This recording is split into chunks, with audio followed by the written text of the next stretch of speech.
রাষ্ট্রের কোনো দায়িত্ব আছে কিনা এই যাকাতের ব্যাপারে আল্লাহ তাআলা বলতেছেন, আল্লাযীনা ইন মাক্কান্না ফিল আরদ আকামুস সালাতা ওয়া আতুজ যাকাত।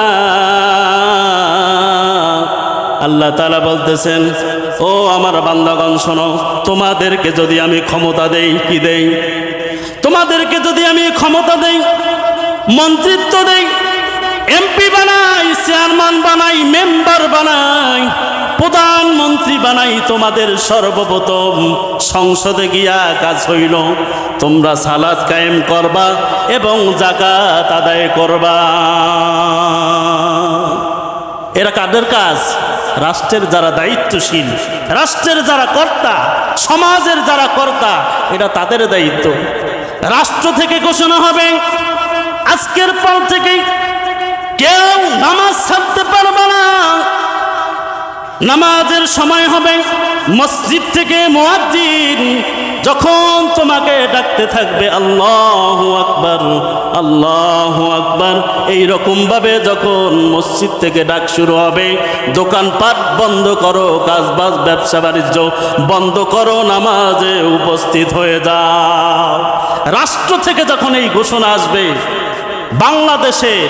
বাংলাদেশের কথাই বলি, রাষ্ট্র থেকে যদি ঘোষণা আসে, কোন মুসলমান সে নামাজ আদায় না করে পারবে না। আর যদি এইরকম ভাবে যাকাতের ব্যাপারে কঠোরতা প্রদান করা হয়, এলাকার ভিতরে দায়িত্ব দেওয়া হয় যে এলাকার ভিতরে যেই সমস্ত ধনাঢ্য ব্যক্তিগণ আছে তাদের সম্পদ কতটুকু আছে, এই সম্পদ অনুযায়ী তোমরা যাকাতগুলো আদায় করে নিয়ে আসো। ওই ইমানদার মুসলমান, বর্তমান সমাজে আমাদের এইরকম কিছু লোক আছে, মনে করেন তার যাকাত হয়েছে, মনে করেন 50,000 টাকা বা 1 লক্ষ টাকা, 10,000 20,000 টাকা দেয়, বাকিগুলো রাইখে দেয়। এরকম আমাদের সমাজে লোক আছে না নাই? আছে না এরকম? আবার কিছু কিছু যাকাতের বিধান বর্তমানে এইরকম চালু করছে, অমুক দিন অমুক এলাকায় অমুক জায়গায় যাকাত দিব।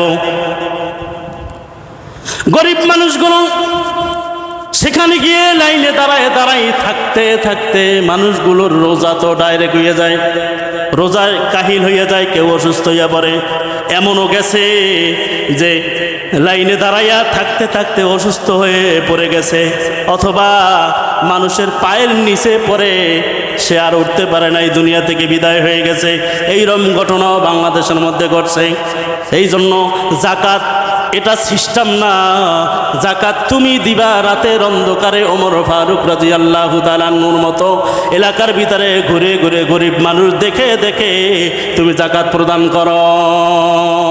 তোমার যাকাত দিতে হবে, এইটাকে হাই করার জন্য, এইটাকে পাবলিসিটি করার জন্য, মানুষকে দেখানোর জন্য যে তুমি যাকাত দাও, এই যাকাত কোনো কাজে আসবে না।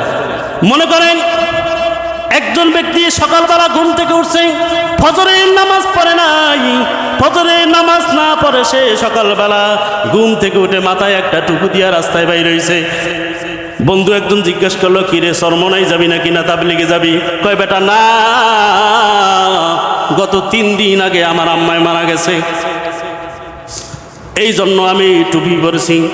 মানে ও ফজরের নামাজ পড়ে নাই, ও শোকের টুপি মাথায় পড়ছে, ও কি সুন্নতের সওয়াব পাবে? ও কি সুন্নতের সওয়াব পাবে?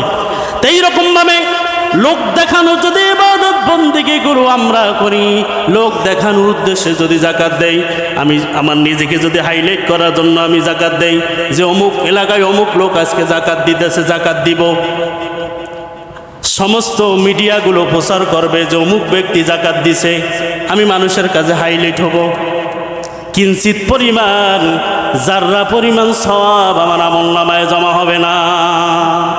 ওয়াকিমুস সালাতা ওয়া আতুজ যাকাত ওয়া মা তুকদ্দিমু লিআনফুসিকুম মিন খাইরিন তাজিদুহু ইনদাল্লাহ ইন্নাল্লাহা বিমা তা'মালুনা বাসীর।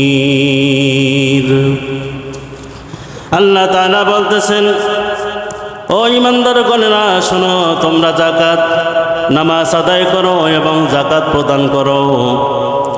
নিশ্চয়ই আল্লাহ তাআলা তোমাদেরকে যেই ধন সম্পদ দিছে, এই ধন সম্পদ থেকে তোমরা যদি আল্লাহর রাস্তায় ব্যয় করো, আল্লাহ তাআলা তোমাদেরকে উত্তম প্রতিদান দিয়া দিবে। সুবহানাল্লাহ। এই ধন সম্পদ আমাদেরকে যা কিছু আমরা ভোগ করতেছি, এগুলো কে দিয়েছেন? আল্লাহ তাআলার সম্পদ আমাদেরকে কিছুদিনের জন্য দিয়েছেন। এই সম্পদ থেকে কার রাস্তায় ব্যয় করতে হবে?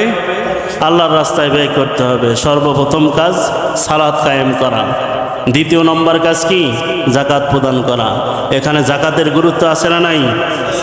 যাই হোক, আমরা জাকাত আদায় করব। আল্লাহ তাআলা এটাও বলতেছেন যে তোমরা যে কাজগুলো করো, আমি সব কাজগুলো কিন্তু দেখতেছি, শুনতেছি, বুঝতেছি। তোমরা কোন নিয়তে দান করতেছো, কিভাবে দান করতেছো, কেন দান করতেছো, তোমাদের মনের আদৌ তামান্না কি, আমি আল্লাহ তাআলা সব কিছু দেখতেছি। আল্লাহ তাআলা সূরা নূরের 56 নং আয়াতে বলেন, ওয়াকিমুস সালাতা ওয়া আতুজ যাকাতা ওয়া আতিউর রাসূল লাআল্লাকুম তুরহামুন। আল্লাহ তাআলা বলতেছেন, ও আমার বান্দারা শোনো, তোমরা সালাত কায়েম করবা, এরকম যাকাত প্রদান করবা, এবং ওয়াতিউর রাসূল, এবং রাসূলের অনুগত্য করবা। তিনটা গুণের কথা বলছে। কয়টা গুণ? তিনটা গুণের কথা আল্লাহ তাআলা বলেছেন। ওয়াকিমুস সালাত ওয়া আতুজ যাকাত। ও আমার বান্দারা শোনো, তোমরা সালাত কায়েম করবা, এবং যাদের নিসাব পরিমাণ মাল হবে তারা জাকাত প্রদান করবা। আর এই দুইটা গুণ যখন তোমরা আমল করবা, ওয়াতিউর রাসূল, রাসূলের আনুগত্য করা হবে, রাসূলের ইত্তেবা করা হবে, রাসূলকে ভালোবাসা হবে, লাআল্লাকুম তুরহামুন। আর যখন এই তিনটা গুণে তোমরা গুণান্বিত হবা, এই তিনটা গুণ তোমাদের ভিতরে থাকবে, আল্লাহ তাআলা বলেন লাআল্লাকুম তুরহামুন, আমি অবশ্যই তোমাদেরকে আমার রহমতের অংশীদার করে নিব। আল্লাহ তাআলার রহমতের চাদরে আমাদেরকে বেষ্টন করে নেবেন। কে বলতেছেন? আল্লাহ তাআলা বলতেছেন। তাহলে আমরা যারা নামাজ আদায় করব, জাকাত প্রদান করব, রাসূলের ইত্তেবা করব, আমাদের উপর রহমত বর্ষণ করবেন কে? আল্লাহ তাআলা। জোরে বলেন না, কে করবেন? আল্লাহ। সম্মানিত উপস্থিতি, সূরা নিসার 162 নং আয়াতে আল্লাহ তাআলা বলতেছেন, ওয়াল মুকিমিনাস সালাতা ওয়াল মুতুনাজ যাকাতা ওয়াল মুমিনুনা বিল্লাহ ওয়াল মুমিনুনা বিল্লাহি ওয়াল ইয়াউমিল আখির। আল্লাহ তাআলা তার বান্দাদেরকে বলতেছেন, ও আমার বান্দারা শোনো, তোমরা যারা মুকিমিনা সালাতা, নামাজ কায়েম করবা, ওয়াল মুতুনা যাকাতা, এবং যাকাত প্রদান করবা, এই দুইটা গুণ যখন তোমাদের ভিতরে থাকবে, ওয়াল মুমিনুনা বিল্লাহ, এবং তৃতীয় নম্বর গুণ হবে আল্লাহ তাআলার প্রতি ঈমান আনবা, ওয়াল ইয়াউমিল আখির, এবং পরকালের প্রতি বিশ্বাস স্থাপন করবা। আল্লাহ তাআলা বলতেছেন, সানুতিহিম আজরান আযীমা। আল্লাহ তাআলা বলতেছেন, ও ঈমানদার শোনো, তোমাদের জন্য আমি মহা পুরস্কারের ব্যবস্থা করে রেখেছি। এখানে কিন্তু মহা পুরস্কারের কথা বলা হয়েছে। শুধু পুরস্কার আর মহা পুরস্কারের ভিতরে কি কোনো ব্যবধান আছে? অবশ্যই ব্যবধান আছে। মহা পুরস্কারের ব্যবস্থা করেছেন কে? আল্লাহ তাআলা। এই জন্য ঈমানদার মুসলমান, যাকাত আমাদেরকে দিতে হবে। যাদের নিসাব পরিমাণ মালের অধিকারী যিনি হবেন, অবশ্যই তার উপর যাকাত দেওয়াটা ফরজ। আল্লাহ তাআলার একটা আবশ্যিক বিধান, অস্বীকার করার কোনো সুযোগ নাই। আছে নাকি? অস্বীকার করার কোনো সুযোগ নাই। সূরা তাওবার 103 নং আয়াতে আল্লাহ তাআলা বলছেন, খুয মিন আমওয়ালিহিম সাদাকা। ও নবী, আপনি ধনাঢ্যবান ব্যক্তিদের থেকে সদকা গ্রহণ করুন। মুফাসসিরিনগণ এইখানে সদকা মানে যাকাতের কথা বলেছেন, যে তাদের থেকে যাকাত গ্রহণ করুন, যাকাত আদায় করুন। তুতাহিরুহুম ওয়া তুযাক্কিহিম, ওগো নবী আপনি যদি তাদের থেকে যাকাতগুলো নিয়ে নেন, তারা যদি যাকাতগুলো দিয়ে দেয় তাহলে কি হবে শোনেন। ওগো নবী তাদেরকে ঘোষণা দিয়ে দেন, তুতাহিরুহুম, তারা যদি যাকাত দেয় তাদের ধন সম্পদগুলো আমি পবিত্র করে দিব। তাহলে এইখানে আরেকটা বিষয় জানলাম যে যখন আমাদের মালের আমরা যাকাত প্রদান করব, যাকাত দিব, আমাদের মালগুলো পবিত্র করে দিবেন কে? আল্লাহ তাআলা আমাদের মালগুলো পবিত্র করে দিবেন। অতুযাক্কিহিম, এবং পরিশুদ্ধ করে দিবেন। শুধু তাই নয়, অসাল্লি আলাইহিম, ওগো নবী আপনি তাদের জন্য দোয়া করুন। ওই ইমানদার মুসলমান যারা যাকাত প্রদান করবে তাদের জন্য রাসূলুল্লাহ সাল্লাল্লাহু আলাইহি ওয়াসাল্লামকে আল্লাহ তাআলা নির্দেশ করতেছেন, ওগো নবী যারা যাকাত প্রদান করবে তাদের জন্য আপনি দোয়া করুন। কত খুশির সংবাদ না? রাসূলের দোয়া আমাদের জন্য কতটা স্বস্তিকর হবে সেই দিন আমরা বুঝব, যেই দিন আমাদের ডানে বামে সামনে পিছনে কোনো সাহায্যকারী থাকবে না, কেউ আমাদেরকে সাহায্য করবে না। ওই দিন বুঝবো যে রাসূলের দোয়া আমাদের জন্য কতটা স্বস্তিকর। ইন্না সালাতাকা সাকানুন লাহুম, আল্লাহ তাআলা বলতেছেন আমার বান্দাদেরকে শুনাইয়া দাও, আমার বান্দাদেরকে বলে দাও যে সেদিন তোমাদের জন্য আমার দোয়া কতটা স্বস্তিকর হবে। আল্লাহু সামিউন আলিম, নিশ্চয়ই আল্লাহ তাআলা সব কিছু শ্রবণ করেন। এই যে আয়াতগুলো বলতেছি যাকাতের ব্যাপারে, এই রকম অসংখ্য কোরআনের ভিতরে আল্লাহ তাআলা আয়াত বর্ণনা করেছেন। ওয়াকিমুস সালাত, তোমরা সালাত কায়েম করো, ওয়াতুজ যাকাত, যাকাত প্রদান করো। সালাতের কথা বলেছেন, পাশাপাশি যাকাতের কথা বলেছেন। আল্লাহ তাআলা বলতেছেন ওয়াকিমুস সালাতা ওয়াতুজ যাকাতা ওয়ারকাউ মা'আর রাকিঈন। আল্লাহ তাআলা বলতেছেন তোমরা সালাত কায়েম করো এবং যাকাত প্রদান করো, ওয়ারকাউ মা'আর রাকিঈন, এবং রুকুকারীদের সঙ্গে তোমরা রুকু করো। মুফাসসিরিনগণ ওয়ারকাউ মা'আর রাকিঈনের ব্যাখ্যায় বলেন রুকুকারী হইল যারা মসজিদে এসে জামাতের সাথে নামাজ আদায় করে, তাদের সঙ্গে তোমরা রুকু করো। যারা জামাতের সাথে নামাজ আদায় করে তাদের সঙ্গে তোমরা রুকু করো, তাইলেই তুমি রুকুকারীদের সঙ্গে রুকুকারী হয়ে যাবা। সুবহানাল্লাহ। তাহলে এই যে যাকাতের বিষয়ে, নামাজের বিষয়ে যেই সমস্ত আলোচনাগুলো আল্লাহ তাআলা কোরআনুল কারীমের ভিতরে করেছেন, এগুলো কি বেহুদা করেছেন? এই যাকাতগুলো যখন আমরা প্রদান করব, আমাদের আশেপাশে, আমাদের সমাজের ভিতরে, আমাদের পাড়ার মধ্যে, আমাদের মহল্লার মধ্যে যেই সমস্ত গরিব দুঃখী এতিম মিসকিন মানুষ রয়েছে, গরিব দুঃখী মানুষ রয়েছে, এদেরকে যখন আমার উপরে অর্পিত ধন সম্পদের যেই যাকাতটা আসবে, এইটা যখন আমি গরিবদের মাঝে বিলিয়ে দেব, গরিব মিসকিনদেরকে আমরা বিলিয়ে দেব, তখন এই যে সামনে ঈদ আসতেছে তারা একটা ভালো পোশাক কিনতে পারবে, এই সামনে ঈদ আসতেছে তারা ঘরের মধ্যে একটু ভালো বাজার ঘাট করতে পারবে, তারা ভালো খাইতে পারবে। বিনিময়ে তারা কি আপনাদের জন্য বদদোয়া করবে? তারা খুশি হবে না? এই দুনিয়ার জমিনে মানুষকে খুশি করার চাইতে বড় কোনো ইবাদত নাই। মানুষকে খুশি করেও জান্নাত অর্জন করা যায়। যাই হোক ইমানদার মুসলমান, অসংখ্য আয়াতের ভিতরে আল্লাহ তাআলা নামাজের কথা পাশাপাশি যাকাত প্রদানের কথা বলেছেন।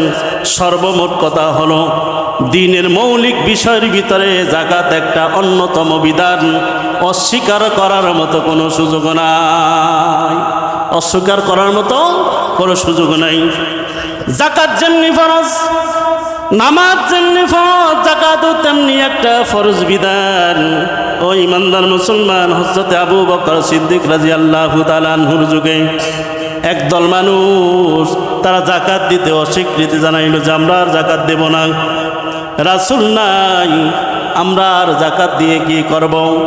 হযরত আবু বকর সিদ্দিক রাদিয়াল্লাহু তাআলা আনহু বললেন, রাসূলের জামানায় যেই রকম ভাবে জাকাত দিতা, এই জামানায় এসে যদি কেউ জাকাতকে অস্বীকার করে, এমন কি একটা বকরির যদি জাকাত, তার গলার যে রশি, এই রশিটা যদি কেউ দিতে অস্বীকৃতি জানায়, আমি আবু বকর তার জন্য যুদ্ধ ঘোষণা করলাম, তার সাথে যুদ্ধ করে হলেও আমি জাকাত আদায় করে নিব।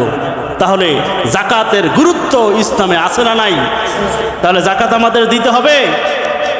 ধনাঢ্যবান ব্যক্তিগণ তাদের মালের হিসাব করে বাৎসরিক হাতে যেই টাকাগুলো থাকবে, এই টাকার জাকাত প্রদান করবে, জাকাতগুলো দিয়ে দিবে। ও ইমানদার মুসলমান, হযরত ইমাম ইবনে তাইমিয়া রাহমাতুল্লাহ আলাইহি বলেন, কোন বান্দা যখন জাকাত দিবে, জাকাত পরিশোধ করবে, মালের জাকাত দিয়া দিবে, হযরত ইমাম তাইমিয়া রাহমাতুল্লাহ আলাইহি বলেন, ওই বান্দার মালগুলো আল্লাহ তাআলা পবিত্র করে দিবে। শুধু পবিত্র করে দিবেন তা নয়, ওই বান্দার মাল আল্লাহ তাআলা বৃদ্ধি করে দিবেন, মালের ভিতরে বরকত দান করবেন। সবচাইতে বড় কথা হইল, এই দানের বিনিময়ে আল্লাহ তাআলা তার সর্বপ্রকার রোগ শোক বিবাদ আপদ বালা মুসিবত দূর করে দিবি। সুবহানাল্লাহ। ইমানদার মুসলমান, রাসূলুল্লাহ সাল্লাল্লাহু আলাইহি ওয়াসাল্লামের দরবারে একজন গ্রাম্য সাহাবী আসলেন। আসার পরে বললেন, ওগো নবী, আমাকে একটা আমল শিখাই দেন, যেই আমল দিয়া আমি জান্নাতে যেতে পারবো। নবীজি সাল্লাল্লাহু আলাইহি ওয়াসাল্লাম বললেন, এক নম্বরে ফরজ নামাজ কখনো ছাড়বা না। ফরজ নামাজ ইবাদত বন্দেগী, ফরজ যেই বিধানগুলো আছে সেগুলো তুমি আদায় করবা। আল্লাহ তাআলার প্রতি ঈমান আনবা, লা তুশরিক বিল্লাহ, আল্লাহ তাআলার সাথে কখনো শরীক করবা না। রমজানুল মুবারকে রমজানের রোজাগুলো রাখবা, হজের সামর্থ্য হইলে হজ করবা। আর জাকাত, নিসাবের মালের যদি অধিকারী তুমি হয়ে যাও, নিসাবের মালিক যদি হও, তাহলে জাকাত প্রদান করবা। সাহাবী বললেন, ওগো আল্লাহর নবী, আপনি যেই রকম বলেছেন আমি ঠিক ওইভাবে করব, এইখান থেকে একটু বাড়াবো না এবং কমাবো না। এই কথা বলার পর রাসূলুল্লাহ সাল্লাল্লাহু আলাইহি ওয়াসাল্লামের দরবার থেকে সাহাবী বিদায় হয়ে চলে যাইতেছে। এমনি সময় সাহাবায়ে কেরামদেরকে ডেকে ডেকে বলেন, ওগো সাহাবা, ওগো সাহাবারা, শোনো, এই দুনিয়ার জমিনে যদি কোনো জান্নাতি মানুষকে দেখতে চাও, কোনো জান্নাতি ব্যক্তিকে দেখতে চাও, এই লোকটাকে দেখো। এই লোকটা মারা যাবে, সঙ্গে সঙ্গে আল্লাহর জান্নাতে চলে যাবে। রাসূলুল্লাহ সাল্লাল্লাহু আলাইহি ওয়াসাল্লাম তাকে যেই নসিহতগুলো করলেন যে তুমি আল্লাহ তাআলার প্রতি ঈমান আনবা, ফরজ ইবাদত বন্দেগী ছাড়বা না, জাকাত ফরজ হইলে জাকাত দিবা, হজ ফরজ হইলে হজ করবা, রমজানের রোজাগুলো রাখবা, লা তুশরিক বিল্লাহ, আল্লাহ তাআলার সাথে শিরিক করবা না। তাহলে এইখানে জাকাতের কথা বলছি কিনা? তাহলে এখানে জাকাতের গুরুত্ব অপরিসীম। শুধু তাই নয়, রাসূলুল্লাহ সাল্লাল্লাহু আলাইহি ওয়াসাল্লাম বলেন, ফাইন তাবু ওয়া আকামুস সালাতা ওয়া আতুজ যাকাতা ফাইখওয়ানুকুম ফিদ্দীন। রাসূলুল্লাহ সাল্লাল্লাহু আলাইহি ওয়াসাল্লাম বলেন, ও আমার উম্মতরা শোনো, যারা তওবা করলো, সালাত কায়েম করলো এবং যাকাত প্রদান করলো, ফাইখওয়ানুকুম ফিদ্দীন, ওগো নবী, আপনি ঘোষণা করে দেন তারা হইল তোমাদের ভাই। যারা তওবা করলো, ফাইখওয়ানুকুম ফিদ্দীন, ওয়া আকামুস সালাতা ওয়া আতুজ যাকাত, যারা ফাইন তাবু তওবা করলো, ওয়া আকামুস সালাতা সালাত কায়েম করলো, ওয়া আতুজ যাকাতা যাকাত প্রদান করলো, ফাইকুয়ানুকুম ফিদ্দিন, তারা তোমাদের ভাই। আর যারা যাকাত দিবে না, যাকাত প্রদান করবে না, নামাজ আদায় করবে না, ও নবী তাদেরকে ঘোষণা করে দেন তারা কখনো তোমাদের ভাই হইতে পারে না। মুসলিম ভ্রাতৃত্ব বন্ধনে যদি আবদ্ধ হতে চান, মুসলিম ভ্রাতৃত্ব বন্ধনে যদি আমাদের নাম লিখাইতে হয়, যাকাত থেকে দূরে গিয়ে যাকাতকে অস্বীকার করে যাকাত না দিয়ে মুসলিম ভ্রাতৃত্ব বন্ধনে আবদ্ধ হওয়া তো দূরের কথা, মুসলিম হিসাবে নিজেকে পরিচয় দেওয়ারও কোনো বিধান ইসলামের মধ্যে নাই। তুমি যাকাত অস্বীকার করবা আর বলবা যে আমি যাকাত দিব না, কিন্তু আমি আগে জান্নাতে চলে যাব, যাকাত দিব না, আমার ঈমান ঠিক আছে, এগুলা বেহুদা। এগুলা কি? বেহুদা। যাই হোক ঈমানদার মুসলমান, তাহলে আমাদের সর্বপ্রথম কাজ হবে 1 নম্বরে ঈমান আনা, 2 নম্বরে ফরজ যত ইবাদত বন্দেগী আছে সবগুলো আদায় করা। বুনিয়াল ইসলামু আলা খামসিন, শাহাদাতি আল্লা ইলাহা ইল্লাল্লাহ। রাসূলুল্লাহ সাল্লাল্লাহু আলাইহি ওয়াসাল্লাম বলেন, ও ইমানদার শোনো, ইসলামের বুনিয়াদ হইল 5টি, ইসলামের ভিত্তি হইল 5টি। শাহাদাতি আল্লা ইলাহা ইল্লাল্লাহ ওয়া আন্না মুহাম্মাদান আবদুহু ওয়া রাসূলুহু। 1 নম্বরে হইল এই সাক্ষ্য দিবা আল্লাহ তাআলা ছাড়া কোনো মাবুদ নাই, হযরত মুহাম্মদ সাল্লাল্লাহু আলাইহি ওয়াসাল্লাম আল্লাহ তাআলা রাসূল। 2 নম্বর ইকামিস সালাত, সালাত কায়েম করবা, ওয়া ইতাইজ যাকাত, যাকাত প্রদান করবা, ওয়াল হজ এবং হজ করবা, ও সাওমি রমাদান এবং রমজানুল মুবারকে রমজানের রোজা রাখবা।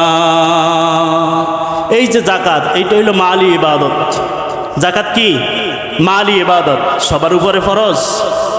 যারা নিসাবের মালিক হয়, 7.5 তোলা স্বর্ণ অথবা 52.5 তোলা রূপার মালিক যদি কেউ হয়, বা এই পরিমাণ যদি ধন সম্পদ তার ঘরের ভিতরে থাকে, অথবা যদি ব্যবসায়িক মালও হয়, মনে করেন একটা বাড়ি আছে, বাড়ি থেকে বাড়ির কোনো যাকাত নাই, বাড়ির থেকে আয় কিন্তু যেই টাকাটা, ওইটা যদি বাৎসরিক নিসাব পরিমাণ হয়ে যায়, ওই টাকারও কি দিতে হবে? যাকাত দিতে হবে। এই যাকাত আপনি দিবেন, মাল পবিত্র হয়ে যাবে। যাকাত দিবেন না, আপনার এই টাকাগুলো, আপনার এই সম্পদগুলো, এই সম্পদের কারণে আপনার দেখেন শরীরে রোগ ব্যাধি এমনভাবে জমা হবে, আপনার এই টাকাগুলো ডায়াবেটিসে খাবে, হসপিটালে খাবে, বড় বড় রোগে আপনাকে আক্রান্ত করবে। আক্রান্ত করার পরে দেখবেন ওই টাকাগুলো ঠিকই খরচ হয়ে গেছে, রাখতে পারেন নাই।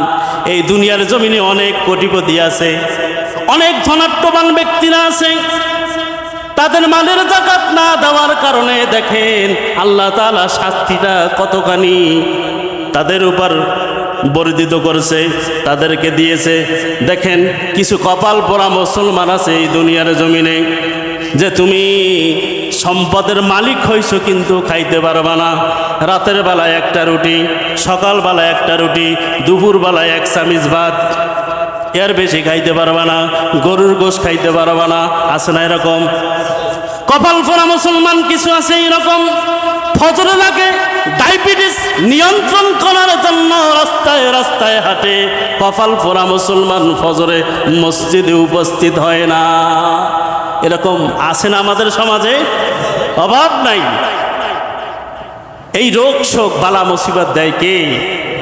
তাহলে ইমাম তাইমিয়া রাহমাতুল্লাহ আলাইহি যেই কথা বলেছেন, ও আমার বন্ধুগণ শোনো, যাকাত ফরজ হয়েছে, যাকাত দিয়ে দাও, মালগুলো পবিত্র হয়ে যাবে, মাল আল্লাহ তাআলা বৃদ্ধি করে দিবেন। এই মালের যাকাত তুমি দিয়ে দেওয়ার কারণে আল্লাহ তাআলা তোমার উপর থেকে সর্বপ্রকার রোগ শোক, বিপদ বালা মুসিবত দূর করে দিবেন। এখন আমরা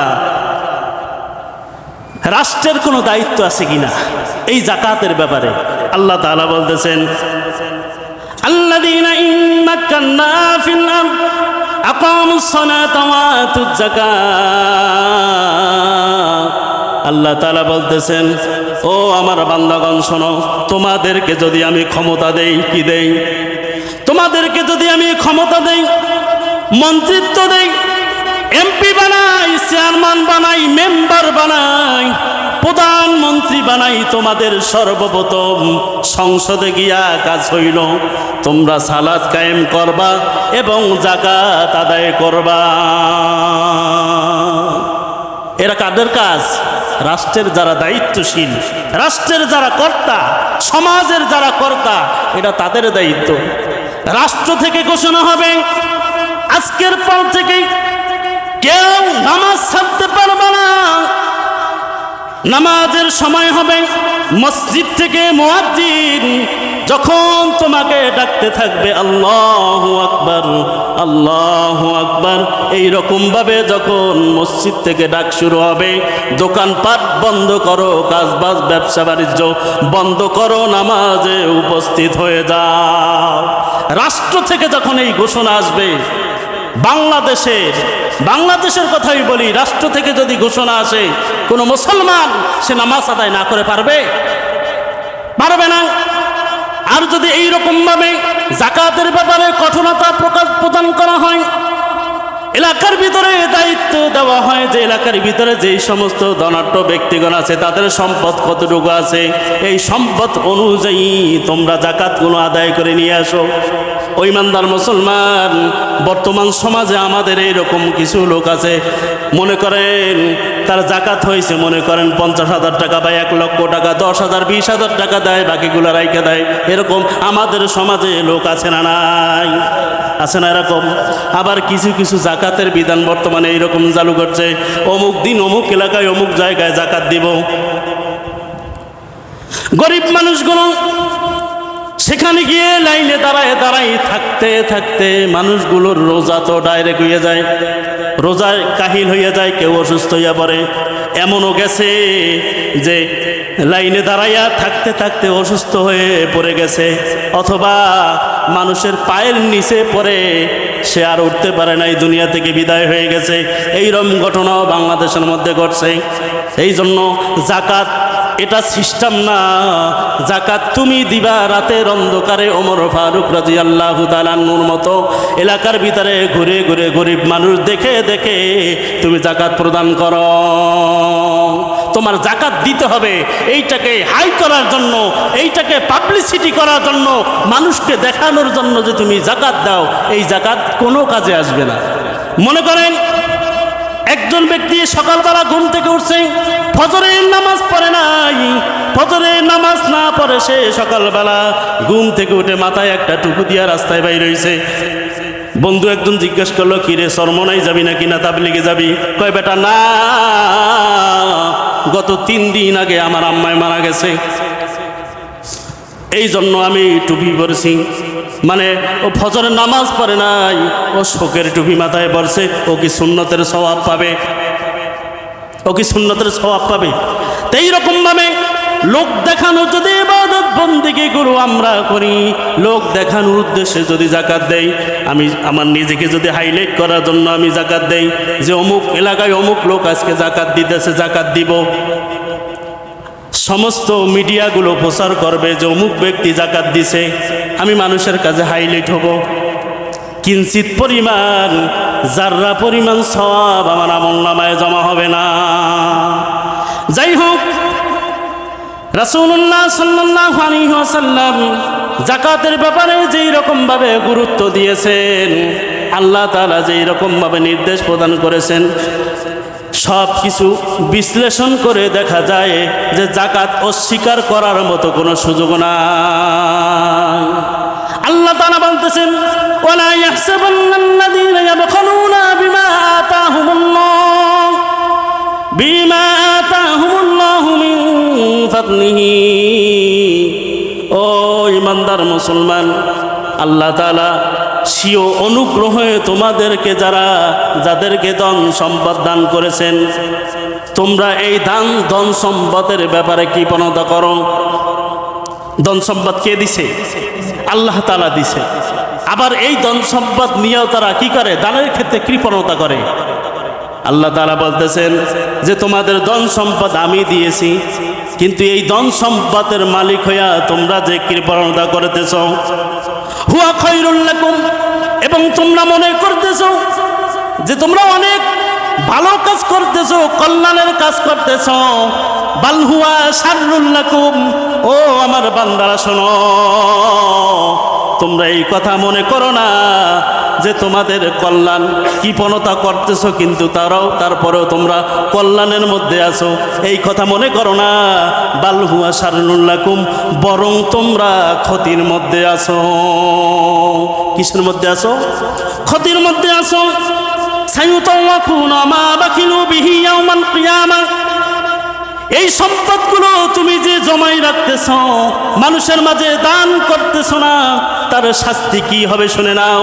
ও ইমানদার মুসলমান, এই সম্পদকে আল্লাহ তাআলা একটা বিষাক্ত সাপে পরিণত করে তার শরীরে পেঁচাইয়া তার চেহারার মধ্যে সবল করতে থাকবে আর বলতে থাকবে, আনা কানজুকা আনা মালুকা, আমি তোমার মাল, আমি তোমার সঞ্চিত সম্পদ, নাও সাত ভোগ করো।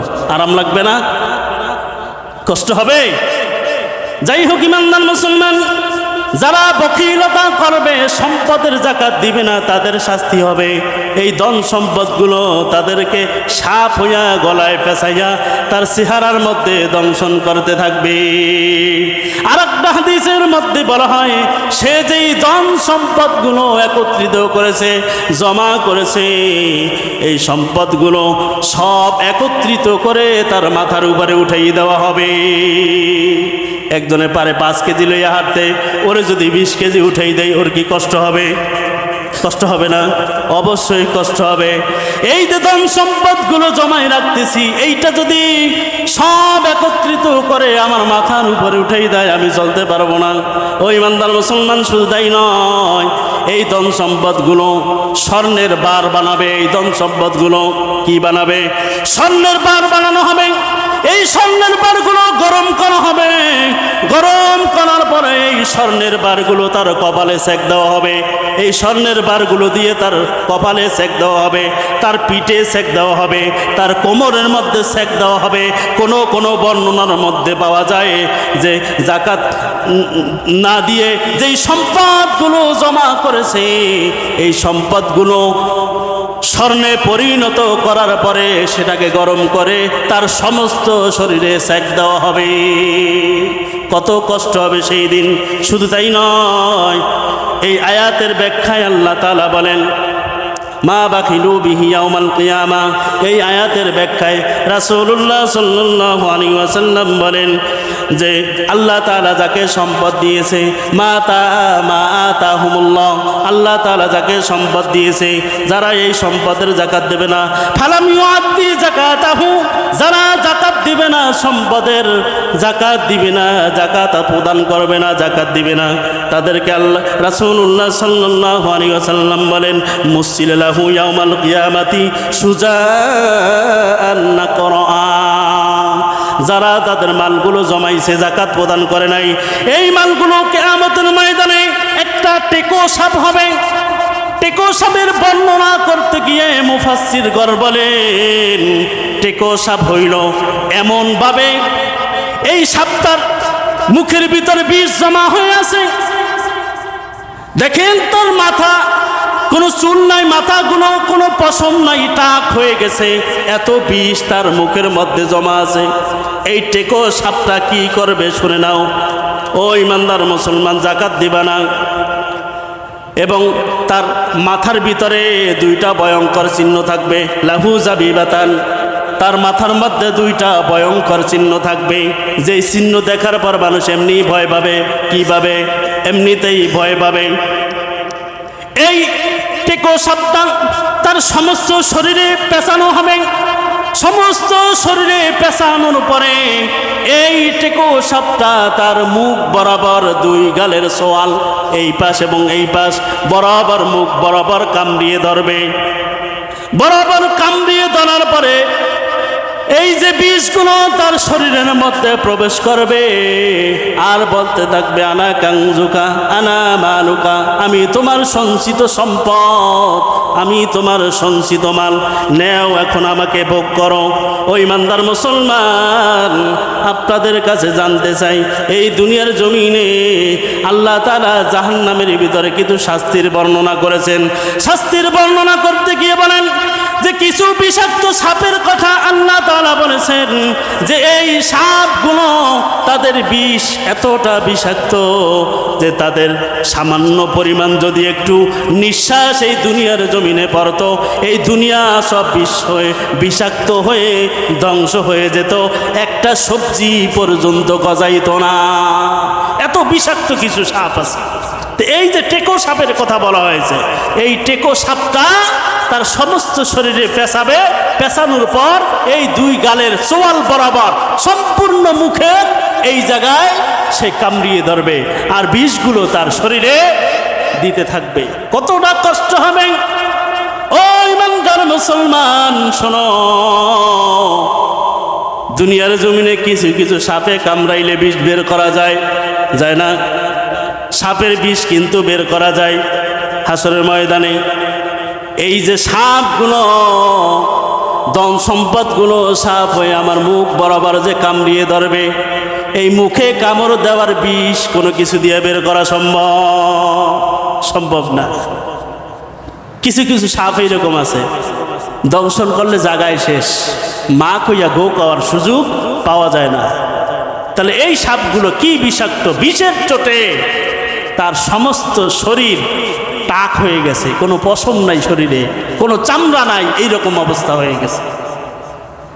তাহলে এই যে জাকাতের ব্যাপারে দীর্ঘক্ষণ আলোচনার মাধ্যমে আপনাদেরকে আমি যেইটা বুঝাইতে চাইতেছি, জাকাত দেওয়া ইসলামিক একটা বিধান। যারা নেশাবের মালিক হয়েছে তাদের জাকাত দিতে হবে, জাকাত থেকে মুখ ফিরিয়ে নেওয়ার কোনো সুযোগ নেই।